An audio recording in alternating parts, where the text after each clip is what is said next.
Hello everyone, how are you all? I hope you guys are doing well. So guys, welcome back to our channel and start करेंगे अपना आज का session.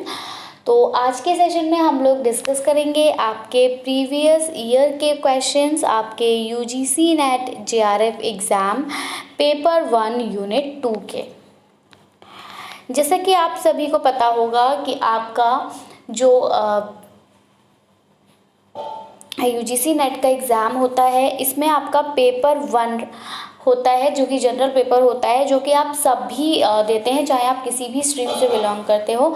तो इसमें आपको unit 2 में रिसर्च एप्टीट्यूड देखने को मिलता है। यहाँ पर हम रिसर्च एप्टीट्यूड के प्रीवियस ईयर में आए हुए क्वेश्चंस डिस्कस करेंगे, जो आपके upcoming UGC net JRF exam के लिए बहुत ज़्यादा बेनिफिशियल आपके लिए प्रूफ होंगे। तो वीडियो को विदाउट स्किप किए आपको लास्ट तक देखना है, ताकि आपसे कोई भी इंपॉर्टेंट क्वेश्चन यहाँ पर मिस ना हो। साथ ही इसके साथ अगर आप हमारे चैनल पर नए हैं या फिर आपने हमारे चैनल को अभी तक सब्सक्राइब नहीं किया है, तो यूजीसी नेट एग्ज़ाम की प्रिपरेशन के लिए चैनल को सब्सक्राइब करें और बेल आइकन को प्रेस करना बिल्कुल भी ना भूलें, ताकि हम अपनी जब भी न्यू वीडियो अपलोड करें नोटिफिकेशन सबसे पहले आपको मिल सके। तो चलिए गाइस, ज़्यादा टाइम वेस्ट नहीं करेंगे और सेशन स्टार्ट करेंगे। तो the first question for our session is which of the sets of activities best indicate the cyclic nature of action research study strategy। यानी कि यहाँ पर आपको कुछ सेट्स दिए हुए हैं एक्टिविटी के, आपसे पूछा है कि इनमें से कौन सा बेहतर तरीके से दर्शाता है रिसर्च स्ट्रेटेजी की साइक्लिक नेचर को। आपने बोला है ना कि रिसर्च स्ट्रेटेजी में क्या होता है, उसका नेचर जो है साइक्लिक क्यों कहा गया, वो इसलिए कहा गया कि जो जहाँ से शुरू होता है वो वापस आकर वहीं रुकता है। तो इनमें से कौन सी एक्टिविटीज़ हैं जो जहाँ से स्टार्ट हो रही हैं वहाँ वापस आके वहीं रुकेंगी।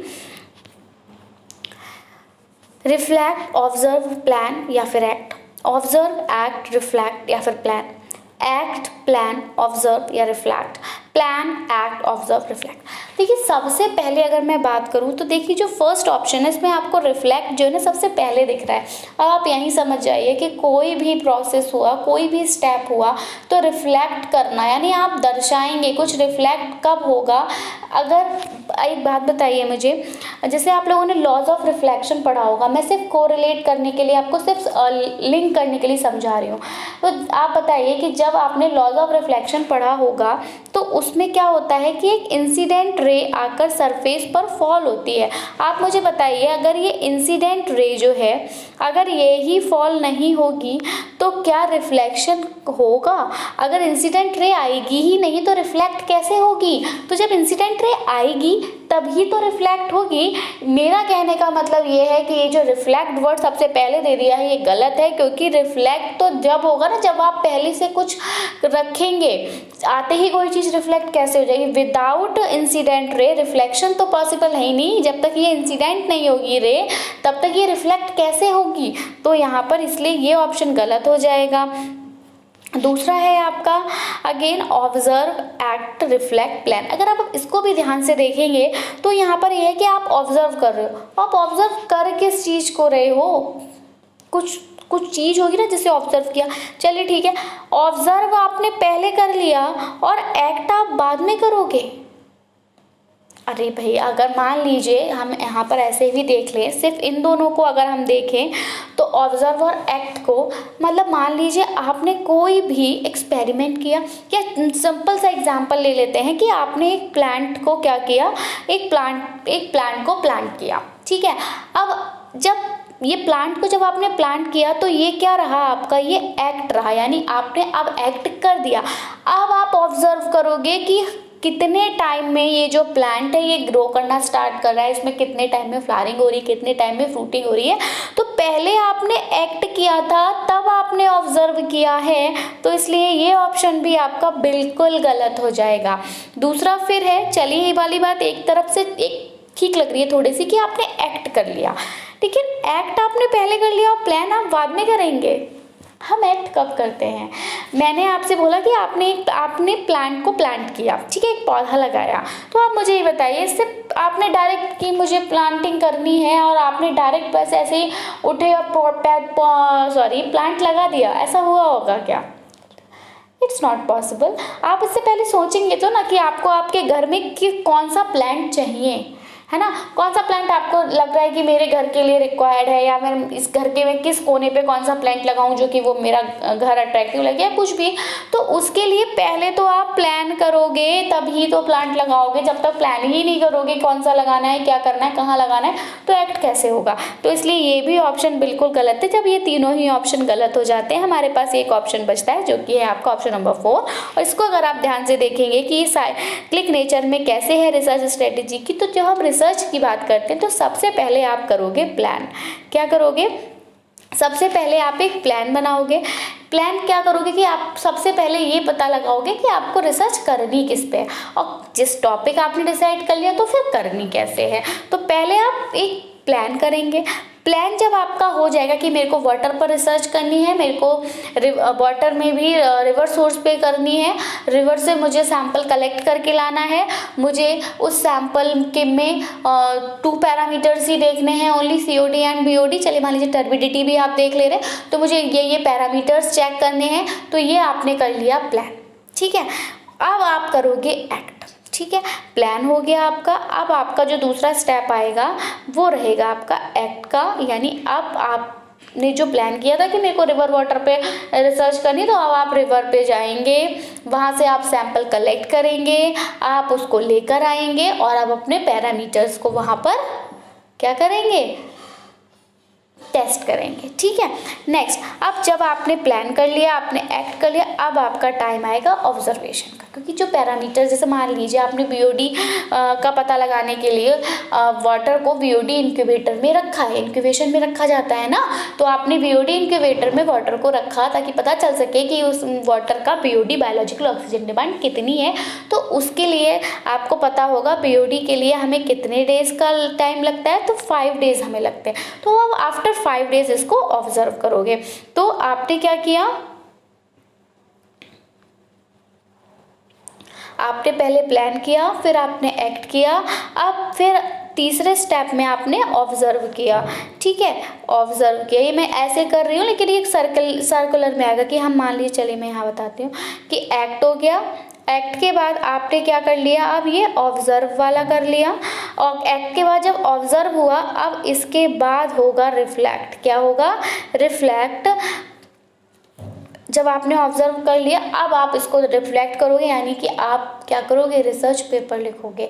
आपने सैम्पलिंग कर, आपने प्लान कर लिया क्या क्या करना है, आपने सारा एक्ट कर लिया, एक्ट करने के बाद एक्सपेरिमेंट कर लिया, एक्सपेरिमेंट के बाद आपने ऑब्जर्वेशन कर लिया, ऑब्जर्वेशन के बाद अब आपने उन ऑब्जर्वेशन जो आपने ऑब्जर्व किया उसको आपने रिटन फॉर्म में लिख दिया, ठीक है। एक रिसर्च पेपर आपने तैयार कर लिया और आपकी रिसर्च कंप्लीट हो गई। अगेन अगर आपको करना है तो अब आप अगेन प्लान करोगे एंड अगेन।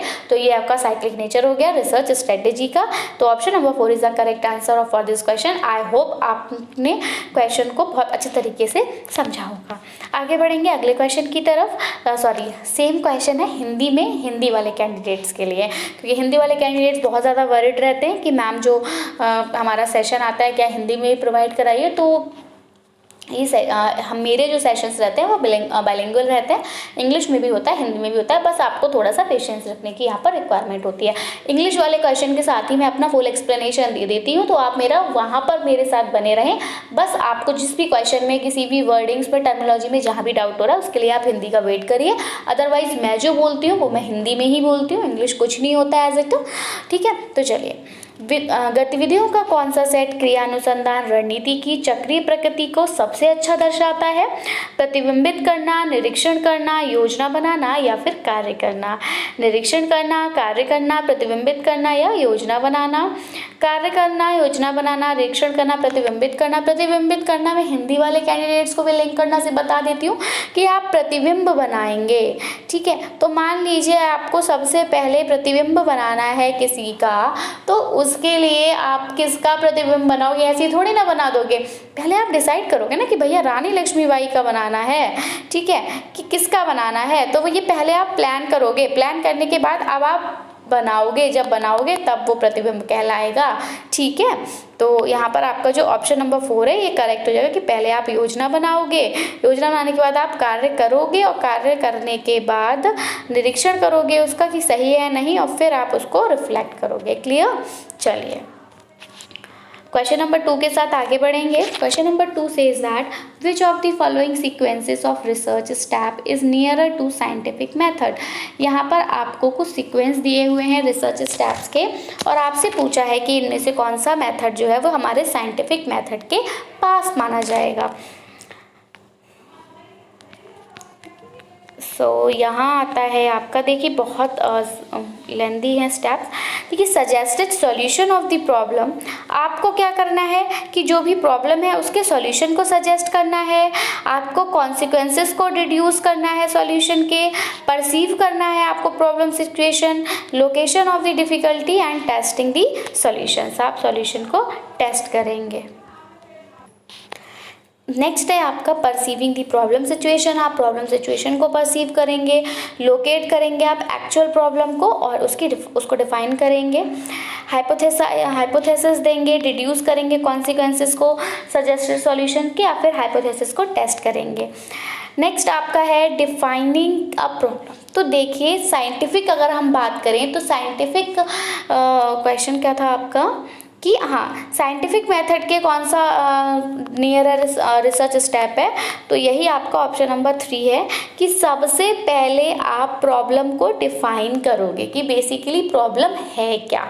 जब आप प्रॉब्लम को डिफाइन कर दोगे, अब पता चल गया, मतलब मान लीजिए कोई भी पेशेंट है तो पता चला कि क्या है, इसको मलेरिया है, ठीक है, या कोई भी उसको डिजीज़ है, तो पता तो चल गई प्रॉब्लम की डिजीज़ है, ये डिजीज़ है। अब आप पता लगाएंगे कि उस जो डिजीज़ हुई है उसका कारण क्या है, ठीक है। यहाँ पर हम ऐसे भी ले लीजिए कि आपने पता लगाया कि एक बच्चा है वो फेल हो गया, तो ये क्या हो गई प्रॉब्लम कि बच्चा फेल है। अब बच्चा फेल क्यों है, क्या रीज़न रहा, उसका फैमिली बैकग्राउंड में कोई प्रॉब्लम रही या स्कूल में कुछ ऐसा रहा जो वो कंसेप्ट को गेट नहीं कर पाए, क्या रहा, ये पता लगाएंगे आप। यानी कि पहले प्रॉब्लम डिफाइन करने के बाद आप उसके कारण का पता लगाएंगे, कारण का पता जब लग जाएगा फिर आप पॉपुलेशन को डिफाइन करेंगे। पॉपुलेशन इन दी सेंस मतलब जो कुछ यूज़ हो रहा है आपके रिसर्च में, ठीक है, उसको डिफाइन करेंगे। फिर आप एक सैंपल ड्रॉ करेंगे, सैंपल ड्रॉ करने के बाद आप डेटा को कलेक्ट करेंगे और फिर आप रिजल्ट को एनालाइज करेंगे। यहाँ पर हम ऐसे ले सकते हैं कि मान लीजिए आपने प्रॉब्लम डिफाइन किया, मैं फिर से अगेन वाटर का ही एग्जाम्पल देके समझा रही हूँ कि आपने प्रॉब्लम डिफाइन किया कि आजकल क्या हो रहा है, वाटर बहुत ज़्यादा पोल्यूटेड हो रहा है। ये आपने प्रॉब्लम ले ली कि वाटर में क्या हो रहा है, पोल्यूशन हो रहा है, आपने प्रॉब्लम डिफाइन किया कि रिवर वाटर जो है पोल्यूटेड हो रहा है। दूसरा आप पता लगाओगे कि ये जो रिवर वाटर है ये पोल्यूटेड हो क्यों रहा है, तो आपने पता लगाया कि ये जो रिवर वाटर है ये पोल्यूटेड हो रहा है क्योंकि जो हमारे अर्बन एरियाज़ हैं, रूरल एरियाज़ हैं, इरीगेशन पर्पसेस जो भी है, एग्रीकल्चर जो भी प्रैक्टिसेस हो रही हैं, इनकी वजह से क्या हो रहा है, जो वाटर है हमारा वो यहाँ से अर्बन, रूरल और ये एग्रीकल्चर प्रैक्टिसेस से जो वाटर हमारा निकल रहा है वो हमारा कहाँ डंप हो रहा है, वो हमारा रिवर्स में डंप हो रहा है और क्या हो रहा है, वाटर को कंटेमिनेट कर रहा है। ये पता लगाने के ये आपने किया। उसके बाद अब आपने बताया, अब आप पॉपुलेशन को डिफाइन करोगे, मतलब आप वाटर पे आप रिसर्च करो तो आप बताओगे कि रिवर वाटर में बीओडी, सीओडी, मतलब जो पैरामीटर्स आप देखने वाले हैं उन पैरामीटर्स को आप एक्सप्लेन करोगे। बीओडी क्या होता है, सीओडी क्या होता है, टर्बिडिटी क्या होता है, एल्कलिनिटी क्या होता है एंड ऑल। क्लियर। अब आपने इतना सब कर लिया। अब इतना सब करने के बाद अब आप सैंपल ड्रॉ करोगे, यानी आप एक किसी भी पर्टिकुलर रिवर का या फिर 2-3 रिवर्स जैसा भी आपने प्लान किया होगा उस अकॉर्डिंग आप सैंपल लेकर आएंगे वाटर का। जब आप सैंपल ले आओगे उसके बाद आप डेटा कलेक्ट करोगे। डेटा कलेक्ट कैसे होगा, मतलब उस सैम्पलिंग में आप क्या करोगे, एक्सपेरिमेंट करोगे। जब आप एक्सपेरिमेंट करोगे तो आपको डेटा मिल जाएगा कि बीओडी कितनी आ रही है, सीओडी कितनी आ रही है। आप देखोगे पहले की जो रिसर्चेस कंडक्ट हुई है वहाँ पर बीओडी सीओडी कितनी थी, यानी कि वाटर में आप आप देखेंगे कि कितना % जो है वो इंक्रीज हो रहा है, कितना % कंटेमिनेशन बढ़ रहा है हमारा पर ईयर पर मंथ के अकॉर्डिंग। और फिर ये सब देखने के बाद अब आप अपने रिजल्ट को एनालाइज कर दोगे, यानी अपने रिजल्ट का एनालिसिस दोगे कि क्या है, वाटर हमारा बैडली कंटेमिनेट हो रहा है। क्यों? क्योंकि यहाँ पर बायोलॉजिकल ऑक्सीजन डिमांड बढ़ रही है, टर्बिडिटी बढ़ रही है, अल्कलिनिटी बढ़ रही है, परमिसिव लिमिट के आउटसाइड हो रही है, एंड दिस एंड दैट। तो जो भी आप चाहेंगे उस तरह से आप अपना रिजल्ट को एनालिसिस देंगे। तो यहाँ हमारा करेक्ट ऑप्शन जो है वो ऑप्शन नंबर 3 के साथ जाएगा। आगे बढ़ेंगे, हिंदी में देखेंगे सेम क्वेश्चन हम। तो अनुसंधान चरणों का निम्नलिखित में से कौन सा क्रम वैज्ञानिक पद्धति के निकट है? समस्या का समाधान सुझाना है, समाधान के परिणाम निकालना है, समस्या की स्थिति को समझना है, या कठिनाई का स्थान और समाधान का परीक्षण करना है। तो इतना सब नहीं देखते हैं। करेक्ट आंसर जो हमारा था ये था किसी समस्या को परिभाषित करना, मतलब आप किसी समस्या को परिभाषित करेंगे। इसे हम पानी की समस्या को ही ले लेते हैं कि आजकल पानी का संकट हम लोग को बहुत ज़्यादा देखने को मिल रहा है। इस समस्या को आपने परिभाषित किया, उसके कारणों को जाना कि क्यों हमारा पानी जो है वो प्रदूषित हो रहा है। फिर आपने वहाँ पे जनसंख्या को परिभाषित किया, पानी में जो होता है, ठीक है। फिर आपने एक नमूना बनाया, सैम्पलिंग की, एक्सपेरिमेंट किया, डेटा एकत्र किया और फिर आपने परिणामों का विश्लेषण कर दिया। Clear? Next question number 3, the problem of research ethics. अब देखिए बात आ गई रिसर्च एथिक्स की। हम आपको बता चुके हैं रिसर्च एथिक्स क्या होता है। मतलब जिस तरह से हमारी लाइफ पे कुछ एथिक्स होते हैं कि भैया हमें दूसरों की हेल्प करनी है, हमें चोरी नहीं करनी है, हमें ऑनेस्टी दिखानी है, ठीक है, दूसरों के साथ हमें क्या रहना है, पोलाइट रहना है, कोऑपरेट करना है। तो इस तरह से जो हमारी लाइफ में नॉर्मल मॉरल एथिक्स होते हैं, इसी तरह से आपके रिसर्च में एक रिसर्च एथिक्स भी होती है कि मतलब आपको किसी भी एक पर्टिकुलर लिमिट में रहते चलना है। वो लिमिट क्या है? जैसे कि मान लीजिए किसी का रिसर्च पेपर है, तो अगर आपने उसके रिसर्च में से कोई भी पॉइंट लिया है तो भैया आप उसको मेंशन करिए, उसका रेफरेंस दीजिए कि मैंने ये जो पॉइंट लिया है ये वहाँ से लिया है, ताकि आप क्या हो अपने एथिक्स को वहाँ पर दर्शाएं कि आपने, हाँ ठीक है, क्योंकि हर कोई अपने पास से फैक्ट्स नहीं लेकर आता है। फैक्ट्स जो है वो कॉपी किए जाते हैं, लेकिन उन फैक्ट्स को क्या किया जाता है, थोड़ा सा ट्रांसफॉर्म किया जाता है। बट जहाँ से भी फैक्ट आपको मिला उसका रेफरेंस आपको देना होता है कि मैंने ये फैक्ट यहाँ से कलेक्ट किया। तो इस टाइप के ये हमारे रिसर्च एथिक्स के अंतर्गत आते हैं। तो यहाँ आपसे पूछा है कि जो प्रॉब्लम होती है रिसर्च एथिक्स की, वो कंसर्न होती है किस एस्पेक्ट से, रिसर्च एक्टिविटी के किस एस्पेक्ट के साथ जो रिसर्च एथिक्स की प्रॉब्लम है वो कंसर्न है। Following the prescribed format of a thesis, यानी कोई भी थीसिस है उसका जो भी प्रेस्क्राइब्ड फॉर्मेट है लोग उसको ही फॉलो करते हैं। मतलब जैसे बता दिया जाता है आपको कि थीसिस में कि आपको क्या करना है, आपको एब्स्ट्रैक्ट लिखना है। सबसे पहले एब्स्ट्रैक्ट लिखने के बाद आप रिव्यू ऑफ द लिटरेचर लिखेंगे। रिव्यू ऑफ द लिटरेचर लिखने के बाद आप मेथड्स एंड मटेरियल्स लिखेंगे, और उसके बाद आप मतलब जिस तरह से आपने एक्सपेरिमेंट्स किए हैं वो लिखेंगे, या कुछ भी थियरी लिखेंगे, और लास्ट में आप कंक्लूजन देंगे, रिजल्ट देंगे। तो यही जो फॉर्मेट रहता है, अगर आप इसी को फॉलो करते हैं तब आपको प्रॉब्लम देखने को मिलती है। तो मुझे नहीं लगता ऐसा होगा, आप फॉर्मेट से हटेंगे तो ऐसा होगा ना। तो इसलिए ये ऑप्शन आपका गलत हो जाएगा कि भैया किसी भी, अगर आप थीसिस लिख रहे हो, आप रिसर्च पेपर लिख रहे हो, आप रिव्यू लिख रहे हो, आपको फॉर्मेट फॉलो करना होता है। फॉर एग्जाम्पल आप जब छोटे क्लासेस में थे तो आप एप्लीकेशन और लेटर लिखते थे। तो अगर आप एप्लीकेशन और लेटर का फॉर्मेट फॉलो नहीं करते थे, और हालांकि आपने लेटर एप्लीकेशन बिल्कुल करेक्ट लिखी होती थी, बट अगर फॉर्मेट जो था वो आपका करेक्ट नहीं होता तो आपके मार्क्स डिडक्ट हो जाते थे। तो सेम वही है कि अगर आप थीसिस, रिव्यू, रिसर्च पेपर लिख रहे हो तो आपको जो भी फॉर्मेट है वो आपको फॉलो करना होगा। इसलिए ये वाला ऑप्शन हमारा गलत हो रहा है। दूसरा है डेटा एनालिसिस थ्रू क्वालिटेटिव और क्वांटिटेटिव टेक्निक्स। अब डेटा का एनालिसिस क्वालिटेटिव और क्वांटिटेटिव टेक्निक्स से करते हैं इसलिए प्रॉब्लम आ रही है, नहीं। डेटा का एनालिसिस तो हम क्वालिटेटिव और क्वांटिटेटिव तरीके से ही करेंगे कि क्वालिटी क्या है डेटा की और क्वांटिटी क्या है। Clear? Next, defining the population of research. अब रिसर्च की पॉपुलेशन को डिफाइन करते हैं यहाँ, इसलिए रिसर्च एथिक्स में प्रॉब्लम आती है, नहीं। रिसर्च एथिक्स में प्रॉब्लम यहाँ नहीं आ रही, पॉपुलेशन तो आप डिफाइन करोगे, है ना, तभी आपका रिसर्च पेपर आगे आपका पब्लिश हो पाएगा। जब किसी को पता ही नहीं होगा बीओडी क्या है, आप ही को नहीं पता अगर बीओडी क्या है, तो फिर आप बीओडी को कैसे मेजर कर लोगे, है ना। तो जो हमारा रिसर्च एथिक्स में जो प्रॉब्लम आती है वो कहाँ आती है, वो यहाँ आती है कि एविडेंस बेस्ड रिसर्च रिपोर्टिंग, यानी कि जो आपकी रिसर्च में जो आप रिपोर्ट तैयार करते हो वो एविडेंस पर बेस्ड होती है। एविडेंसेस लेकर ही आप उस रिपोर्ट तैयार करते हैं, बट आप वहाँ पर रेफरेंस नहीं देते। यहीं पर रिसर्च एथिक्स में प्रॉब्लम आती है। जैसे कि मैंने अभी बताया कि अगर आप किसी का फैक्ट ले रहे हो तो आपको उसको रेफरेंस देना होगा कि मैंने ये चीज़ यहाँ से उठाई है। Clear?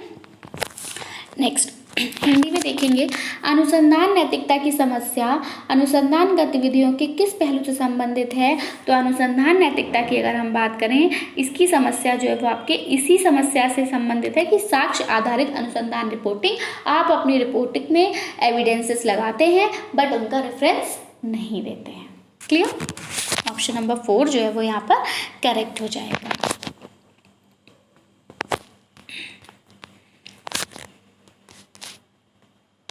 Question number 4. In which of the following activities potential for nurturing creative and critical thinking is relatively greater? यहाँ पर आपको कुछ ऑप्शंस दिए हैं और आपसे पूछा है कि इनमें से कौन सी एक्टिविटी है जिसमें हम कह सकते हैं क्रिएटिव और क्रिटिकल थिंकिंग को नर्चर करने का पोटेंशियल ज़्यादा है। ठीक है, प्रिपेयरिंग रिसर्च समरी, अगर आप रिसर्च समरी प्रिपेयर करते हैं तब, आप एक सेमिनार पेपर को प्रेजेंट करते हैं तब, आप पार्टिसिपेशन करते हैं किसी भी रिसर्च कॉन्फ्रेंस में तब, या फिर आप पार्टिसिपेशन करते हैं वर्कशॉप में। देखिए, अगर आप चारों चीज़ों को देख रहे हैं तो आप एक कंक्लूजन पे पहुंच रहे होंगे, आपके माइंड में तुरंत स्ट्राइक कर रहा होगा। बहुत बार मैं आपको बता चुकी हूँ टीचिंग एप्टीट्यूड में कि जब आप किसी भी कार्य को, किसी भी काम को, किसी भी वर्क को जब सेल्फ करते हैं यानी खुद से करते हैं, जब आप हैंड्स ऑन एक्टिविटी करते हैं, ठीक है, आप खुद से एक्टिविटी करते हैं, आप खुद से एक्टिव रहते हैं, वो तब जो लर्निंग होती है वो बहुत ज़्यादा परमानेंट रहती है। मैं आपको बार बार बताती आ रही हूँ। तो यहाँ पर वही है कि इनमें से किस एक्टिविटी, आपसे पूछा है कि कौन सी एक्टिविटी जो है उसके पास ज़्यादा पोटेंशियल होगा क्रिएटिव और क्रिटिकल थिंकिंग को नर्चर करने का। तो बिल्कुल आप क्रिएटिव, आप मान लीजिए रिसर्च की समरी लिख रहे हो, अब आप मुझे बताइए यहाँ क्या क्रिएटिव हो रहा है। क्रिएटिविटी क्या होती है कि आप कुछ न्यू कर रहे हैं, ठीक है, कुछ नया कर रहे हैं, दैट इज़ द क्रिएटिविटी। हाँ, तो लेकिन जैसे मान लीजिए आपके सामने आपने देखा कि इलेक्ट्रिक बल्ब जो आप लोग के घरों में होते हैं वो बल्ब रखा है और किसी ने आपको कुछ सजेस्ट नहीं किया, ठीक है, आपके माइंड में खुद आया कि क्यों ना मैं इस बल्ब से एक टेडी बियर बना लूँ, और आपने सोचा कि मैं कॉटन का यूज़ करके, इस इलेक्ट्रिक बल्ब का यूज़ करके एक टेडी बियर बनाता हूँ। मम्मी जो बिंदी माथे पे लगाती है उससे आपने उसकी आईज बना दी, ब्लैक बिंदी से, रेड बिंदी से आपने उसका माउथ बना दिया। तो इस तरह से आपने, ये क्या रही, ये क्रिएटिविटी रही जो आपने क्रिएट किया। बट आपने एक रिसर्च की समरी लिख दी, तो क्या ये क्रिएटिविटी है? रिसर्च की समरी, रिसर्च आपने पढ़ा, ठीक है, आपने पढ़ा कि हाँ ऐसे ऐसे रिसर्च हुआ है और आपने उसी चीज़ की अगर समरी लिख दी तो आपने खुद से कुछ नया न्यू क्रिएट नहीं किया। जो ऑलरेडी एग्जिस्ट था उसको बस वर्ड्स में ट्रांसफॉर्म करके और थोड़ा सा ब्रीफ में आपने दे दिया। तो इसलिए ये हमारा क्रिएटिव थिंकिंग के अंतर्गत नहीं आएगा। नेक्स्ट, आपने सेमिनार पेपर को प्रेजेंट कर दिया, इसमें भी आपने कुछ न्यू नहीं किया। आपने जो पेपर लिखा था, आपके पास जो पेपर था, आपने बस उसको प्रेजेंट किया कि इस पेपर में ये बातें की गई हैं, ये ऑब्जेक्टिव रहे हैं, ये कॉन्सिक्वेंसेस रहे हैं, एडवांटेजेस रहे। तो जो था आपने बस वही ओरली बोला, जो आपके पेपर में रिटन फॉर्म में था उसको आपने क्या कर दिया, ओरल फॉर्म में बोल दिया। तो यहाँ पर भी आपने कुछ भी क्रिएटिव नहीं किया। आपने एक रिसर्च कॉन्फ्रेंस में से पार्टिसिपेट किया। अब यहाँ पर पार्टिसिपेट करने से तो हम कुछ आइडिया नहीं लगा सकते ना कि आपने कैसे पार्टिसिपेट किया। आपने एज अ स्कॉलर पार्टिसिपेट किया, आपने एज अ स्पीकर पार्टिसिपेट किया, आपने एज अ ऑडियंस पार्टिसिपेट किया। क्योंकि रिसर्च में क्या होता है, रिसर्च कॉन्फ्रेंसेस में हमारे ऑडियंस भी जाते हैं, जो हमारे स्टूडेंट्स होते हैं पीजी वगैरह के, वो जाते हैं, वो अटेंड करते हैं जस्ट फॉर गेनिंग नॉलेज कि किस तरह से किसी भी एक टॉपिक पे क्या क्या रिसर्चेस हमारी हो रही हैं, क्या उनका स्टैंडर्ड रहने वाला है, क्या है। तो इसके लिए भी जाते हैं स्टूडेंट्स। तो यहाँ पर उनका पार्टिसिपेशन किसी का सिर्फ सर्टिफिकेशन के लिए होता है कि एक सर्टिफिकेट हमको मिल जाएगा।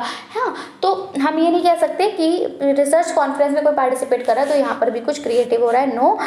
लेकिन मैंने अभी बताया जैसे कि हैंड्स ऑन एक्टिविटी, आप खुद से कुछ कर रहे हो तो वो ज़्यादा लर्निंग वहाँ पर हमारी परमानेंट रह रही है। तो यहाँ पर भी हम वहीं से लिंक करेंगे कि जो पार्टिसिपेशन आप वर्कशॉप में करते हैं, आप कोई भी एक वर्कशॉप है वहाँ पर आप जब चाह रहे हैं पार्टिसिपेट करें, तो वर्कशॉप में आप क्या कर रहे हो, खुद से कर रहे हो, खुद से करके कुछ सीख रहे हो। तो यहाँ आप क्रिएटिविटी आ रही है। इन तीनों के कंपैरिजन में यहाँ ज़्यादा क्रिएटिविटी हमें देखने को मिल रही है। तो ऑप्शन नंबर 4 हमारा करेक्ट हो जाएगा।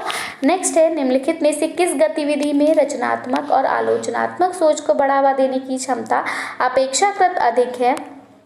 तो ये आपका शोध सारांश तैयार करना हो जाएगा, सेमिनार पेपर प्रस्तुत करना होगा, शोध सम्मेलन में भागीदारी होगा, या कार्यशाला में भागीदारी होगा। तो अभी मैंने आपको बताया कि ये क्या होगा, कार्यशाला में भागीदारी होगा। Last question for our session is, which of the following research types focuses on ameliorating the prevailing situation. यानी आपको यहाँ पर कुछ रिसर्च की टाइप्स दिए हुए हैं और आपसे पूछा है कि इनमें से कौन सा ऐसी रिसर्च है, कौन सी रिसर्च है जो आपके जो सिचुएशन आपकी पहले से है उसको दर्शा रही है, उसको उस पर फोकस कर रही है। Fundamental research, applied research, action research या एक्सपेरिमेंटल रिसर्च। देखिए बहुत ध्यान से देखेंगे, क्वेश्चन में ही आंसर बिल्कुल छुपा हुआ है। प्रिवेलिंग सिचुएशन यानी सिचुएशन, जो भी सिचुएशन है वहाँ आप एक्ट कर रहे हो, ठीक है। यानी कि सिचुएशन पर आप क्या कर रहे हो, एक्ट कर रहे हो। यानी कि रिसर्च कैसी हो रही है, एक्शन रिसर्च हो रही है। बिल्कुल क्लियर है, कोई एक्सप्लेनेशन देने की ज़रूरत नहीं है। ऑप्शन नंबर 3 यहाँ पर करेक्ट हो जाएगा, एक्शन रिसर्च, कि आप सिचुएशन पर जो है वो रिसर्च कर रहे हो, ठीक है। हिंदी में देखेंगे, निम्नलिखित में से कौन सा शोध प्रकार मौजूदा स्थितियों को सुधारने पर केंद्रित है? मौलिक अनुसंधान है, व्यवहारिक अनुसंधान है, क्रियात्मक अनुसंधान है या फिर प्रायोगिक अनुसंधान है। और ये आपका क्या है, क्रियात्मक अनुसंधान, एक्शन रिसर्च। आई होप आपने वीडियो एंजॉय किया होगा। वीडियो आपको वैल्यूएबल लगा हो तो प्लीज़ इसको लाइक कर दें और अपने फ्रेंड्स में ज़्यादा से ज़्यादा शेयर कर दें ताकि उनको भी इसका बेनिफिट मिल सके। बाकी अगर आपका कोई भी सजेशन है तो आप हमें कमेंट सेक्शन में दे सकते हैं। किस टाइप की वीडियोस आप आगे पाना चाहते हैं वो हमें ज़रूर बताएं कमेंट सेक्शन में। बाकी आपकी कोई भी क्वेरी है रिगार्डिंग दिस सेशन आप हमसे कमेंट सेक्शन में पूछें। So that's it from my side. मिलेंगे अपनी नई वीडियो के साथ। Till that take care and bye bye. So thanks for watching. Thanks, have a nice day.